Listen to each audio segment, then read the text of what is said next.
영광의 박수 올려드리겠습니다. 네, 주님의 영광 벌써 나타난 줄로 믿습니다. 네, 귀한 찬양해 주셔서 감사드립니다. 주님의 영광 참 귀한 찬양입니다. 여러분 한 주간 잘 지내셨습니까? 네, 우리 2층도 그렇고 한 주간 정말 보고 싶었습니다. 우리 함께 예배 드릴 수 있어서 너무 감사하고요. 근데 정말 더워요, 그죠? 우리 한번 이렇게 인사하겠습니다. 더위 조심하십시오. 더위 조심하세요. 여러분들 건강 조심하십시오. 너무 덥습니다. 이 더운 여름에 교회는 시원합니다. 교회는 에어컨 빵빵하죠. 시원하고 졸지만 마십시오. 오늘 말씀 중요한 부분입니다. 이제 드디어 우리가 주기도문을 들어가요. 오늘 주기도문의 이제 처음 부분을 같이 한번 나눕니다. 자, 그래서 오늘은 첫 단어 아버지여라는 제목으로 마태복음 주기도문의 첫 부분을 한번 살펴보려고 합니다. 먼저 우리가 점검을 한번 해볼게요. 한번 맞춰보십시오. 자, 우리가 기도를 계속 배우고 있는데요. 자, 기도에 있어서 기도에 대해서 우리가 의외로 이 부분을 쉽게 간과합니다.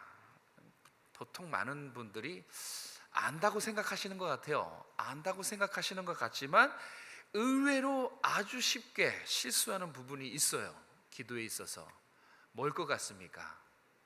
정말 이 부분을 훅 하고 지나가요. 그래서 이 의미가 너무 중요한데 이거를 너무 쉽게 간과하고 놓치는 부분이 있어요. 그래서 그 실수로 인해서 우리의 기도가 이런 식의 기도가 되는 거예요. 한번 들어보시겠어요? 하늘에 계신 우리 아저씨, 정말로 이렇게 우스꽝스럽게 됩니다. 하늘에 계신 우리 선생님, 하늘에 계신 우리 사장님. 물론 말로는 이렇게 안 하겠죠, 그죠?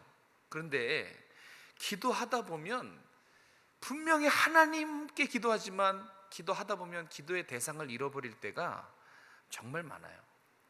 이 하나님을 사장님으로, 해결사로, 행복 도우미로 그렇게 하나님의 온전하심을 잊어버릴 때가 정말 많다는 사실, 여러분 믿어지십니까?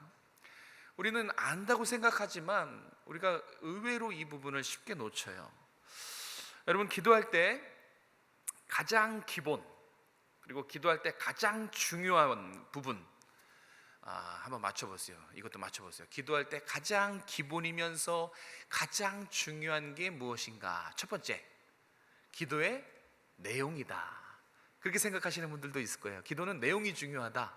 내용이 없으면 그건 기도 아니다. 첫 번째는 내용이고, 두 번째는 아니다. 뭐니 해도 방법이 중요하다. 방법이 잘못되면 그 엉망진창 아니겠습니까? 자, 기도는 방법이 제일 중요하다. 자, 두 번째는 방법이고, 세 번째는 그래도 자세와 태도가 중요하지 않겠냐? 기도자의 자세와 태도가 중요하다. 자, 기도에 있어서 가장 기본이고 가장 중요한 것, 1번 내용, 2번 방법, 3번 자세. 뭘 것 같습니까? 3번 땡. 정말 이 대회 때 땡 한 번 하긴 정말 오랜만이네요, 그죠? 처음 했어요, 저도 처음. 근데 땡이에요. 네, 기억나실 겁니다. 그럼 이제 자세는 아니구나 이렇게 생각하실 거예요. 용기 있게 땡 해주셔서 자세는 아니라는 걸 알 수 있습니다. 자, 몇 번일까요? 네, 1번 아니고요, 2번 아니고요, 3번 땡. 3번은 아니죠. 네, 가장 기도의 기본, 중요한 것은 기도의 방향, 그러니까 기도의 대상이 제일 중요해요. 기도의 대상이 제일 중요해요. 대상을 놓치는 순간 우리의 기도는 방황을 하게 됩니다. 기도의 대상이 기도의 방향이에요. 그런데 그 방향을 놓치는 순간 어떻게 되겠어요? 방황하겠죠. 그래서 아까 말씀드린 것 같은 우스꽝스러운 기도가 돼요. 하늘에 계신 우리 아저씨가 되는 거예요. 하늘에 계신 우리 사장님을 놓고 그렇게 하나님을 오해하며 이런 우스꽝스러운 기도를 하게 될 때가 정말 많다. 정말 많다는 것이죠. 여러분, 잘못된 기도는요, 잘못된 신앙을 만들어요. 그리고 그 잘못된 신앙은 결국은 여러분의 삶을 잘못된 삶으로 살게 만듭니다. 왜냐하면 기도는 곧 삶이기 때문에 그래요. 그래서요, 이렇게 삶을 들여다보면 기도가 보여요. 그리고 반대로 이렇게 기도하는 내용을 들여다보면 어떻게 사는지가 정확하게 보입니다. 기도는 곧 삶이에요. 기도가 너무너무 중요하다는 얘기를 하고 있는 겁니다. 이 중요한 기도 다 공감하실 거예요. 기도의 중요성 모르는 사람이 어디 있습니까? 너무너무 중요하죠. 그런데 이 중요한 기도 중에서도 가장 중요한 것은 기도의 방향이라는 사실을 제가 강조하려고 하는 거예요. 기도가 중요한데 이 중요한 기도의 단연 최고로 중요한 것은 바로 기도의 대상이에요. 기도의 방향, 기도의 대상입니다.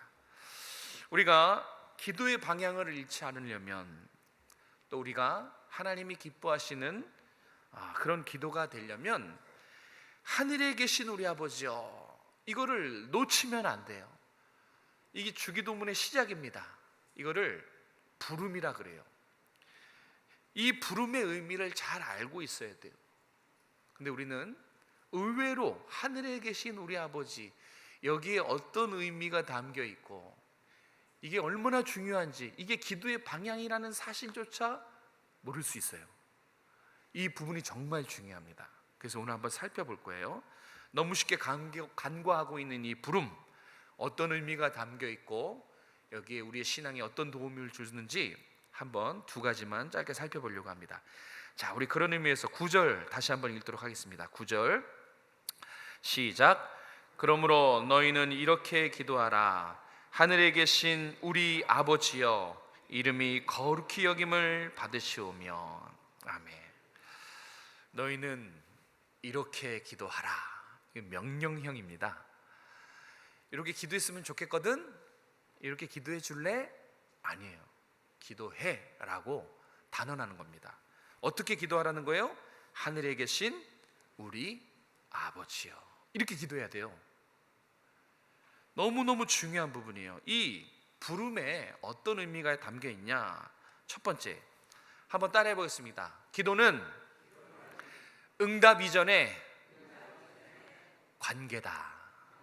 네, 이 첫 번째, 이 부름에 담긴 중요한 메시지, 기도는요, 관계예요. 우리는 응답이 가장 중요하다고 생각하지만 응답은 다음이에요.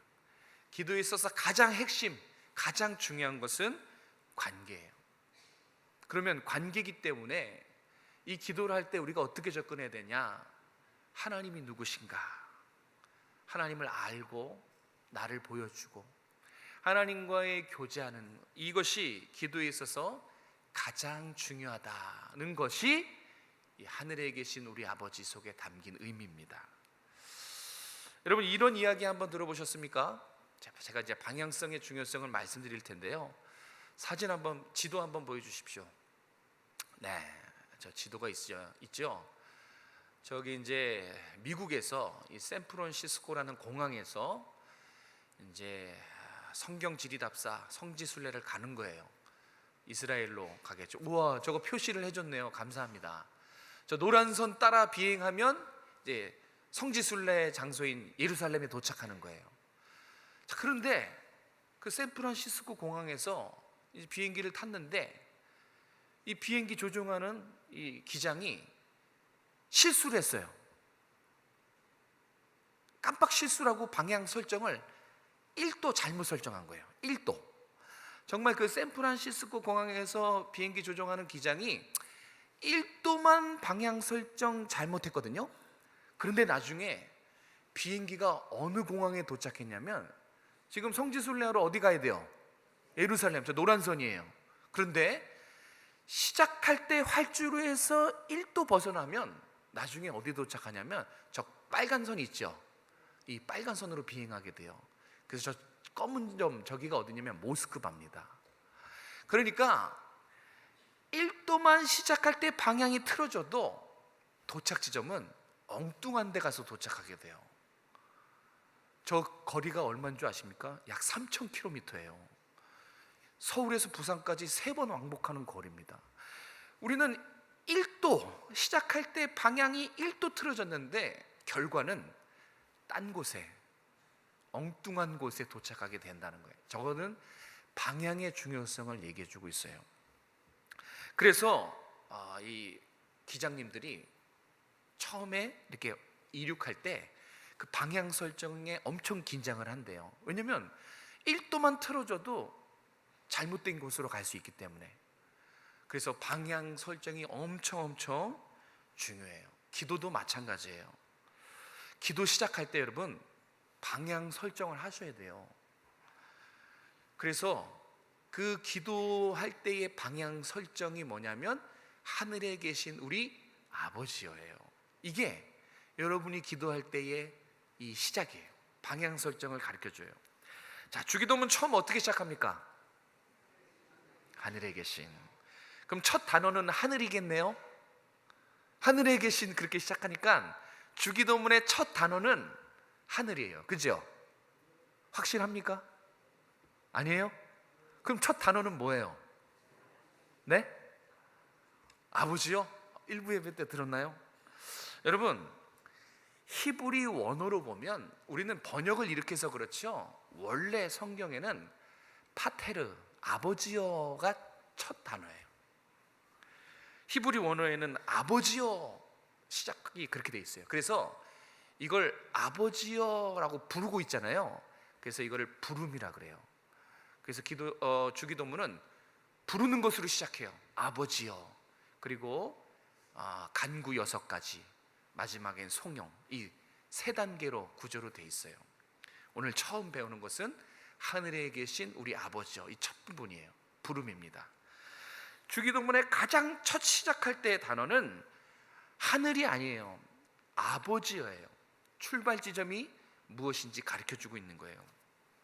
주기도문은요, 가장 먼저 기도의 대상이신 하나님을 아버지여 이렇게 부르는 것으로 시작하는 기도입니다. 이게 무슨 뜻일까요? 이 부름의 의미. 그러니까 기도할 때, 이제 너희는 기도할 때 기도의 대상이 누군지 정확히 알고 기도를 시작하라는 거예요. 하늘에 계신 우리 아버지여는 그냥 수식어구가 아니에요. 기도의 대상이 누군지 확인했냐고 물어보는 거예요. 정확히 너가 아버지여라고 부르는 그 대상이 누군지 시작할 때 그것을 확인하고 시작하는 것입니다. 그래야 기도의 방향을 잃지 않을 수 있어요. 여러분이 처음 기도 시작할 때 한번 생각해 보세요. 아버지여 하면서 시작하지만 어느 순간 아버지는 없죠. 방향을 잃어버릴 수 있어요. 내가 하나님을 어떻게 알고 있는가가 주기도문의 첫 출발이라는 것입니다. 여러분 하나님을 어떤 분으로 알고 계십니까? 이게 기도와 무관하지 않아요. 오늘 그걸 말씀드리려고 하는 거예요. 여러분 정말 하나님을 인격적으로 만나셨습니까? 이게 기도의 시작이라는 겁니다. 하나님, 내가 지금도 어떤 하나님으로 만나고 있는가? 이게 기도의 첫 시작이라는 거예요. 성경 속에서 하나님이 날 위해 무엇을 하셨고 그 하나님이 날 위해 하신 일을 내가 정말 믿는가? 이게 우리 기도의 아주 중요한 시작 버튼이라는 거예요. 기도는요, 응답 이전에 그래서 관계입니다. 하나님이 누구신지, 하나님에 대한 신뢰, 하나님이 누구신지, 하나님에 대한 정확한 이해, 인식에서 출발하라고. 그래서 아버지여 이렇게 하나님을 부르면서 시작하게끔 만들었어요. 그래서 하나님을 모르면 기도 자체가 될 수 없는 거예요. 하나님을 믿지 않는데 어떻게 기도할 수 있습니까? 믿지 않는데. 점검해 봐야 되는 거예요. 내가 하나님의 백성이요, 하나님의 자녀요, 하나님이 내 기도에 귀 기울이신다는 이 믿음이 없으면 100% 우리 기도는 방황하게 될 것입니다. 그 대상을 모르는 거예요. 대상을 정확히 이해하지 못하는 겁니다. 그러면 우리의 기도는 방황하게 되는 거예요. 그래서 그때부터 하나님이 사장님이 되고 해결사가 되고 행복 도우미가 되는 것입니다. 그러면 우리의 기도는 이방인들처럼 주시옵소서 이 소원 성취용 그렇게만 기도를 사용해요. 기도가 얼마나 풍성한데요. 기도가 얼마나 능력 있고 기도가 성도에게 있어서 얼마나 중요한데요. 근데 방향을 잃는 순간, 하나님을 정확히 인식하지 못하는 순간 우리의 기도는 소원 성취용으로만 이방인들처럼 그렇게 사용한다는 거, 이게 얼마나 부끄럽고 안타까운 일입니까? 주기도문 시작이 기억하십시오. 아버지여, 이렇게 아버지여로 시작하는 이유는 기도가 응답이나 해결이나 소원 성취가 본질이 아니라는 거예요. 이거보다 더 중요한 역할이 있다는 것을 아버지여 이 한 단어로 우리에게 가르쳐주고 있는 것입니다. 기도의 가장 기본이고 가장 중요하고 기본의 핵심 역할은 응답도 아니고 해결도 아니고 소원 성취도 아니고 바로 관계입니다. 관계가 제일 기도에 있어서 중요하다는 거예요. 부모와 자녀 사이를 한번 생각해 보세요. 부모와 자녀 사이가 어떤 이익 때문에, 어떤 목적 때문에 맺어진 사이인가요? 부모와 자녀 사이가? 그렇지 않죠. 부모와 자녀 사이에 어떤 계산적인 그런 걸로 맺어진 관계인가요? 부모와 자녀 사이는 그런 관계가 아니에요. 아버지잖아요, 그죠? 우리 하나님이 우리 아버지다. 이것은 부모와 자녀와의 관계라는 거예요. 부모와 자녀의 관계는 어떤 관계입니까? 부모와 자녀의 관계는 이유가 없어요. 아무리 생각해도 부모와 자녀의 관계는 이유가 없는 관계예요. 그래야 되고요. 부모와 자식 사이에는 사랑 외에는 어떠한 이유가 존재해서는 안 돼요. 그렇지 않습니까? 부모와 자녀 사이에는 사랑 외에, 관계 외에는 어떠한 이유가 있어서는 안 되는 그런 특수한 관계가 바로 부모와 자식 사이, 부모와 자녀의 관계예요. 그래서 우리가 하나님을 아버지여 이렇게 부르는 것입니다. 주기도문 시작을 이렇게 아버지여라고 부르는 것은 관계예요.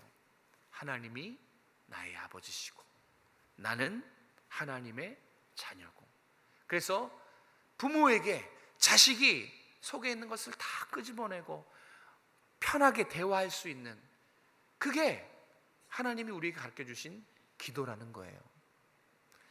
이런 하나님을 놓치게 되면 우리의 기도는 이방인의 기도가 되는 것입니다. 꼭 기억하십시오. 이제 앞으로 여러분이 기도하면 생각나는 것은 관계입니다. 그래서 하나님이 누구신지 알아가는 거예요. 여러분이 기도를 잘하면 하나님을 닮아가는 거예요. 기도를 잘하면 어제보다 오늘 하나님을 더 알아가는 거예요. 하나님이 누구신지 더 알아가게 되어 있어요. 그게 기도를 잘하는 것이고, 그렇게 하나님을 알아가더라고, 하나님을 닮아가라고 기도를 주신 거예요. 꼭 기억하십시오. 기도는 응답 이전의 관계예요. 이제 여러분이 이것을 기억하시고 기도의 자리에서 접근할 때, 이제 하나님을 알아가야지, 하나님을 더 닮아가야지, 그렇게 기도를 한번 시작해 보십시오. 그러면 반드시 여러분의 신앙은 자랄 겁니다. 신앙이 자라면 삶도 변하게 돼 있어요.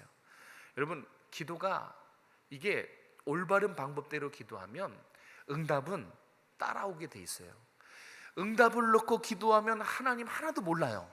하나님이 나에게 무엇을 원하는지, 하나님이 나에게 어떤 축복을 주시는지 그거는 전혀 모르게 돼 있어요. 응답만 놓고 기도하면. 그런데 관계로 다시 설정해서 하나님을 알아가면 응답은 따라오게 돼 있어요. 자연스럽게 따라오게 있어요. 내가 하나님을 알면 하나님이 나에게 뭘 주시는지, 내가 원하고 바라고 기도하는 모든 기도 제목은 자연스럽게 따라옵니다. 그게 원리예요. 그러니까 우리는 거꾸로 하고 있는 거예요. 사랑하는 성도 여러분, 기도는 뭐라? 관계예요. 관계. 여러분, 기도를 잘 배우셔서 이제 시작할 때 하나님이 누군지 분명히 하셔서 기도를 통해서 하나님을 알아가시고 닮아가실 수 있기를 주님의 이름으로 축복합니다. 자, 두 번째, 우리 다시 한번 9절 말씀 읽어보겠습니다. 9절입니다. 시작. 그러므로 너희는 이렇게 기도하라. 하늘에 계신 우리 아버지여, 이름이 거룩히 여김을 받으시오며. 아멘. 자, 이 하늘에 계신 우리 아버지여 부름에도 하나님을 소개하고 있어요. 이 부름 속에 하나님의 두 가지 모습이 소개되어 있는데요, 하나는 하늘, 이건 초월적인 하나님을 말하는 거예요. 다른 하나는 우리, 이거는 인격적인 하나님이에요. 그래서 이 부름에 어떤 하나님이 묘사되어 있는가? 초월적이고 인격적인 하나님이 들어가 있습니다. 그래서 기도할 때 여러분이 기도하려고 교회에서 또 가정에서 딱 자세를 잡을 때 가장 먼저 떠올려야 될 하나님의 두 가지 이미지예요. 하늘, 초월적인 하나님, 우리, 친밀한 하나님. 이렇게 기도할 때 처음 하나님에 대한 이미지, 떠올려야 될 이미지는 바로 초월적이고 인격적인 하나님을 떠올리는 거예요. 아버지여 할 때 이 아버지, 떠올려야 될 두 가지 이미지, 초월적이고 친밀한 하나님이라는 겁니다. 성경 속에는 수많은 하나님이 들어가 있어요. 사랑의 하나님, 어떤 분은 사랑의 하나님 만나고 계시죠? 사랑의 하나님, 신실한 하나님, 우리 이따가 찬송할 때 신실한 하나님 찬양할 거예요. 창조주 하나님, 또 구속주 하나님, 또 어떤 하나님 있습니까? 공의의 하나님, 지키시는 하나님, 용서의 하나님, 또 전능하신 하나님, 모든 세상을 다스리고 주관하시는 하나님, 모든 곳에 다 계시는 편만하신 하나님. 하나님의 능력과 성품이 성경에 정말 많습니다. 그런데 오늘 두 가지만 기억하면 돼요. 이 주기도문 시작, 여기서 하나님이 누구신가? 하늘에 계신 하나님, 우리 하나님. 이 두 가지를 소개하고 있어요.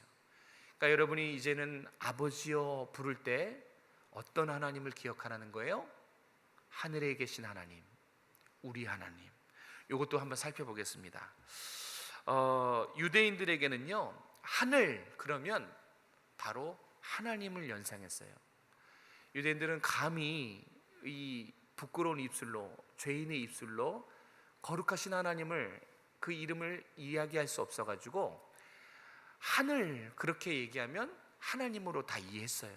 그래서 성경 읽을 때 하나님의 이름이 나오면 성경을 읽는 사람은 이렇게 가만히 하늘을 쳐다봤어요. 그럼 회중은 저 부분에서 하나님이라고 이름을 불렀구나, 이미 암묵적으로 서로 알아요. 그래서 여기서 하늘 하는 것은 하나님에 대한 대표적인 표현입니다.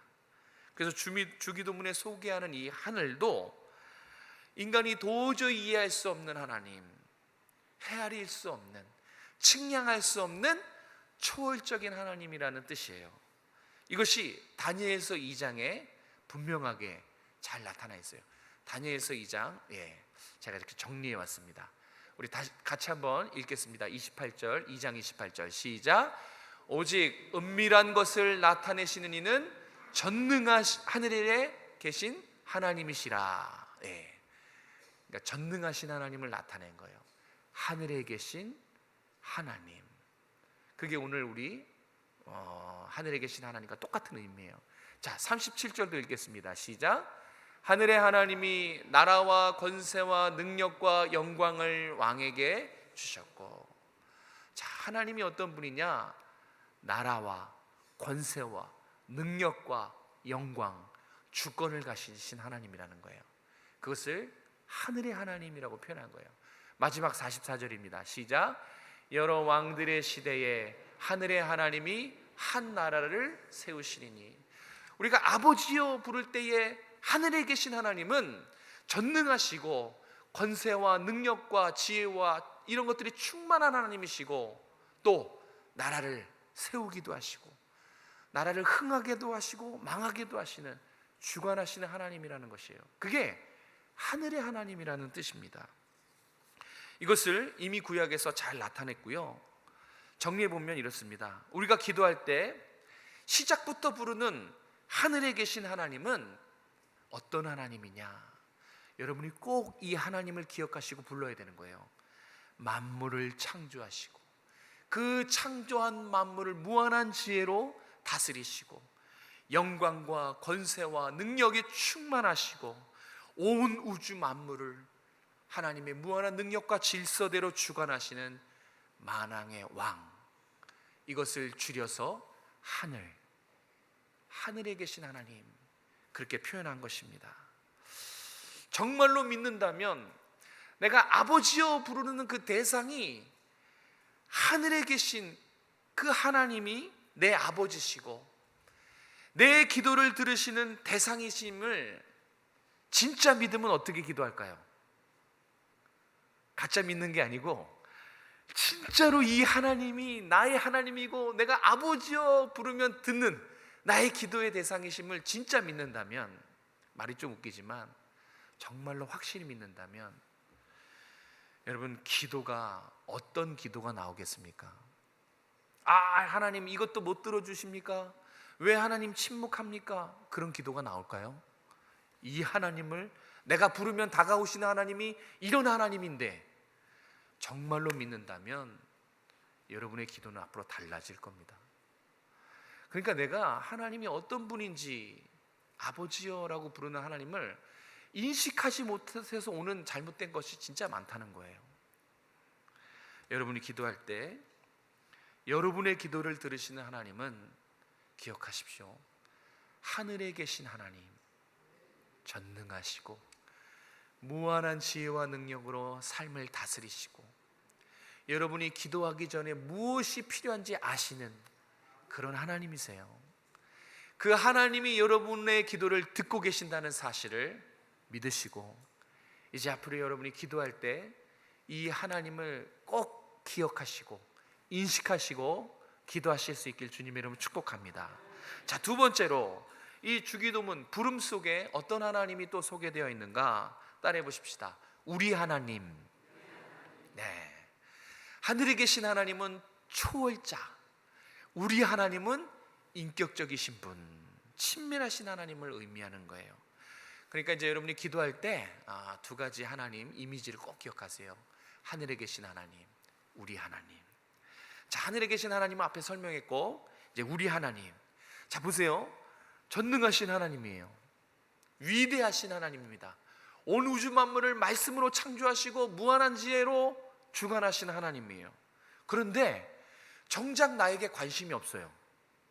아주 멀리 떨어져서 관망만 하시는 하나님. 다시 말해서 쉽게 다가갈 수 없어요. 내 속 얘기를 꺼낼 수 없고요, 하나님과 교제할 수 없는 하나님이라면 아마 우리는 기도 자체를 내려놓을 겁니다. 이 당시에 많은 신들이 그랬어요. 무섭기만 한 신이었어요. 다른 신들, 죽은 신들이지만 이방인들이 섬기는 신은 그냥 엄격한 신이었어요.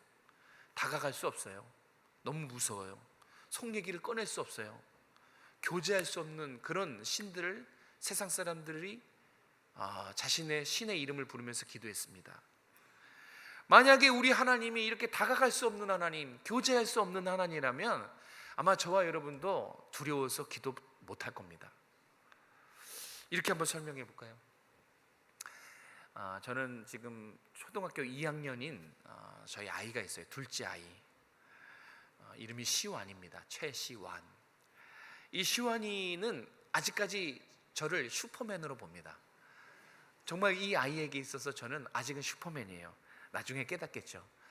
제가 왜 슈퍼맨이냐면 뭘 요청하면 제가 다 해결해 주거든요.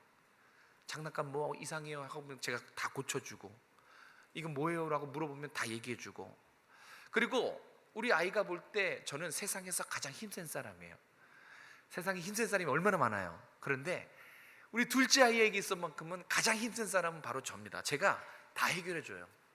필요한 것들 다 제공해 줍니다. 자, 그런 제가 만능 아빠인데 차갑다면, 무서워만 한다면 우리 둘째가 저한테 다가오기 쉽지 않아요.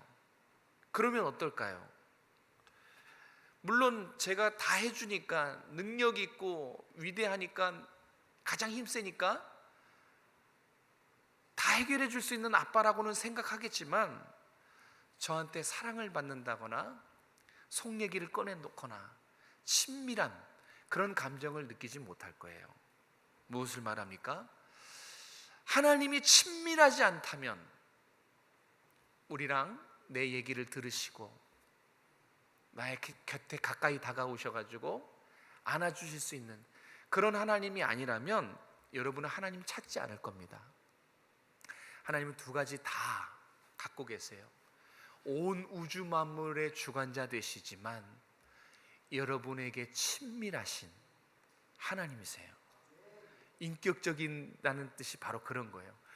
온 우주 만물의 주인이시지만 내 작은 신음소리에 안달복달하는 그런 인격적이신 하나님이에요. 그래서 하늘에 계신 하나님, 우리 하나님, 이 두 가지가 주기도문에 소개되어 있습니다. 우리가 하나님을 아버지여라고 부르면 전능하신 그분이, 온 우주 만물의 주인 되신 그분이 무슨 일이야? 무슨 문제 있어? 왜 불렀어? 이렇게 금방 다가오시는 인격적이신 하나님입니다. 믿으십니까? 언제나 여러분이 아버지여라고 부르면, 아빠라고 부르면 귀 기울여 들으세요. 들으실 준비를 하고 계세요. 여러분, 하나님의 들으심은 중요해요. 하나님이 듣고 안 듣고는 우리에게 너무 중요해요. 왜 그렇습니까? 하나님이 들으신다는 것은 응답하신다는 거거든요. 하나님의 경청에는 응답이 포함되어 있어요. 그런데 하나님은 언제나 어디서든지 여러분이 부르기만 하면 무슨 일이야? 귀를 기울이시고 들으실 준비를 하시는 분이십니다. 이게 우리의 하나님이에요. 지금 내가 얼마나 힘들고 얼마나 두려움 속에 있는지, 나의 현실이 얼마나 억울하고 정말 말로 할 수 없는 기가 막힌 상황인지 하나님 아신다는 거예요. 아무도 이해 못하고 아무도 헤아릴 수 없는 나의 처지를 이미 우리 아버지는 알고 계세요. 여러분들을 다 이해하시는 분이라는 거예요. 전능하시지만 누구보다 여러분을 사랑하시는 하나님이에요. 사랑의 하나님을 우리는 믿지요? 어떻게 믿습니까? 십자가. 내가 너희를 이만큼 사랑한다라고 확실하게 보여준 증거가 십자가 아닙니까? 하나님은 여러분을 아들보다 사랑하실 정도로, 아들을 대신해서 사랑할 정도로 여러분을 확실히 사랑하세요. 그런 여러분인데 여러분의 신음소리, 여러분의 부르짖음 외면하시겠습니까? 절대 외면하지 않습니다. 그래서 성경에 우리 하나님이다 라고 말씀하고 있는 것입니다. 자, 이 하나님을 내가 정말로 믿는다면 내가 기도할 때 귀 기울이시고 들으시고 내 상황과 처지를 이미 다 아시고 아버지요, 아빠 부르기만 하면 달려오시는 하나님을 내가 진짜로 믿는다면 앞으로 어떻게 기도할까요, 우리가? 그러니까 정말 우리가 많이 놓쳐요, 이 두 가지를. 내가 진짜 믿지 않는 거예요. 전능하신 하나님, 그리고 친밀하신 하나님. 내가 이 두 하나님의 면모, 이 하나님의 모습을 정말로 진짜로 확실히 믿고 기도한다면 정말 여러분의 기도에 많은 부분이 달라질 겁니다. 가장 처음부터 하나님을 신뢰하면서 기도하게 될 거예요. 하나님은 완전히 100% 의지할 겁니다. 그리고 여러분의 기도에 능력이 나타날 거예요. 그러면 거꾸로도 이야기가 돼요. 내가 하나님을 놓치고 있기 때문에, 아버지가 누군지 흔들리기 때문에, 불안하기 때문에, 진짜로 믿지 않기 때문에 하나님의 전능하심과 하나님의 친밀하심을 기도 속에 다 놓치고 있는 거예요.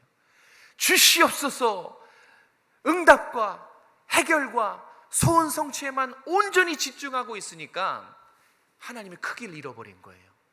아버지여 부르면 이 아버지가 어떤 분인지 희미하니까 우리 기도의 능력이 나타나지 않는 겁니다. 내가 정말로 믿는다면 아마 여러분의 기도와 삶과 신앙 많은 부분이 달라질 겁니다. 아니, 달라져야 했고 달라질 겁니다. 달라졌어야 됐어요. 여러분의 기도를 한번 돌아보시기 바랍니다. 말씀을 정리합니다. 사랑하는 성도 여러분, 기도라는 것은 그런 겁니다. 하나님의 자녀에게만 주신 은혜의 선물이에요. 동시에 하나님의 자녀에게 주신 엄청난 특권입니다. 기도는 특권이에요. 하나님 우리를 창조하시고 구원하시고 손 터지지 않았어요. 창조 구원 끝 이렇게 하지 않으셨어요. 계속 자녀 삼아주시고 오늘도 내일도 매 순간 교제하십니다. 우리와 함께 하십니다. 믿으시길 바랍니다. 그래서 기도를 주신 거예요. 기도를 통해서 하나님과 대화하고 인격적으로 만나고, 기도하면 할수록 더 하나님을 실감하니까 더 그분에게 의지하게 되고 속 얘기를 얘기하게 되고 하나님의 은혜를 경험하는 거예요. 그래서 기도를 주신 것입니다. 그래서 하늘에 계신 우리 아버지께 아버지여라고 부르라고 말씀하고 계시는 거예요. 기도는 자녀들에게 주신 특권입니다. 하나님과 교제할 수 있어요. 하나님을 만날 수 있어요. 하나님을 닮아갈 수 있어요. 그게 기도예요. 그것이 바른 기도입니다. 우리가 언제든지 아빠 하고 부르면 귀를 기울이시고 달려오십니다. 이게 기도의 능력이에요. 이제부터 기도를 시작할 때 여러분, 하늘에 계신 우리 아버지, 기도의 대상을 분명히 이해하시고 인식하실 수 있길 바랍니다. 그래야 방황하지 않아요. 그래야 하나님이 누군지를 알아갈 수 있어요. 하나님을 알아가는 것이 얼마나 중요한지 몰라요. 하나님을 알아야 그만큼 예배의 감격을 누리고, 하나님을 알아야 그만큼 기도가 될 수 있어요. 기도가 된다는 것은 기도가 그만큼 능력 있게 삶에서 나타나는 거예요. 아까도 말했지만 기도는 삶입니다. 기도는 신앙이며 곧 삶입니다. 그래서 기도 가운데 하나님을 경험하면 반드시 삶에도 하나님의 임재와 능력이 나타나 있게 돼 있어요. 기도를 바르게 배워야 되고 바르게 실천하는 것이 정말 중요해요. 사랑하는 성도 여러분, 여러분의 기도의 대상이 누군지 오늘 말씀을 통해서 점검해 보세요. 정말 하나님이신지, 그리고 그 하나님은 어떤 하나님인지, 어떻게 방향 설정하고 있는지를 오늘 말씀을 통해서 반드시 확인해 보시길 바랍니다. 그리고 이제 앞으로 기도의 자리에서 기도할 때 여러분이 부르짖는 하나님, 하늘에 계신 하나님, 우리 하나님을 만나시고 그분께 기도할 수 있는 여러분 되시길 주님의 이름으로 축복합니다. 기도하겠습니다. 하늘에 계신 우리 아버지요, 우리가 이제 앞으로 기도할 때에 하늘의 하나님, 우리의 하나님을 늘 기억하고 인식하고 기도할 수 있도록, 그래서 하나님이 기뻐하시는 기도, 하나님을 향해 하는 기도가, 선포의 기도가 나타날 수 있도록 은혜 베풀어 주시옵소서. 하나님을 놓치지 않길 원합니다. 기도의 방향을 잃어버리지 않길 원합니다. 그래서 우리의 삶이 변하고 기도의 능력이 나타나고 이 땅에서 하나님의 영광을 드러내는 삶을 살아갈 수 있도록 함께하여 주시옵소서. 거룩하신 예수님의 이름으로 감사하며 기도드렸습니다.